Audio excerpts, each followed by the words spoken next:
చేస్తారు. దాన్ని స్పెక్యులేట్ చేయడానికి ఈ నెట్వర్క్లు పనిచేస్తున్నాయి.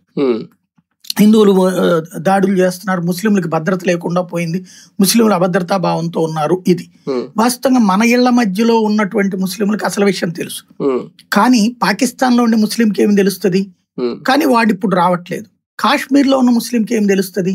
వాళ్ళ కాశ్మీర్ లోయలో ఉండేటటువంటి వాడికి ఈ బయట ప్రపంచం ఇప్పుడిప్పుడే చూసుకుంటున్నారు. ఇండియాలో ఇంతకుముందు అవగాహన లేదు. కాబట్టి వీళ్ళ గ్రూప్స్ ఎలాగైపోయినాయంటే రాడికలైజ్డ్ గ్రూప్స్. ఇప్పుడు మనకి హిందువులకు సంబంధించినటువంటి అనేక గ్రూప్స్ ఉంటుంటాయి, రాజకీయ పార్టీల గ్రూపులుగా వచ్చింది. వీటిలో ఏదన్నా కనుక మనం ఒక నెగిటివ్ గా ఒక కామెంట్ పెట్టినప్పుడు సపోర్ట్ చేసేవాళ్ళు 30 ఉంటే తిరస్కరించే వాళ్ళు 70 మంది ఉంటారు. ఎందుకయ్యా మనం అట్లా మాట్లాడటం అనేటట్టు. బట్ దాంట్లో అట్లా కాదు, కరెక్ట్ అనేటటువంటి రూట్ లో వెళ్లేది వెళ్తుంది. ఇంకా 4 చాడీలు ఎక్కువ వేస్తున్నారు. లైక్ ఇప్పుడు ఎక్కడో గోమాంసంతో పట్టుబడ్డారు, వాళ్ళని కొడతారు, 4 దెబ్బలేస్తారు, వేగానే అది ముస్లింల మీద దాడి. లేకపోతే ఇప్పుడు కొన్ని చోట్ల ఇప్పుడు హిందూ సంఘాలు కొంతమంది ఏం చేస్తున్నారు, ఇంత అరాచకం మన మీద చేస్తున్నప్పుడు ముస్లింలకు సంబంధించి మనం వాళ్ళది ఎందుకు తినాలి, వాళ్ళది ఎందుకు కొనాలి అంటున్నారు. దాన్ని అదిగో చూసారా, హిందువులు మనల్ని తొక్కేస్తున్నారు.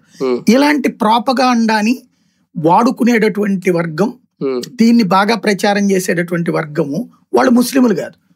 ఐదర్ కమ్యూనిస్ట్ ఐడియాలజిస్టులు, లేదా కాంగ్రెస్, లేదా యాంటీ మోడీ బ్యాచ్. ఈ లైక్ తృణమూల్ కాంగ్రెస్లు, లేకపోతే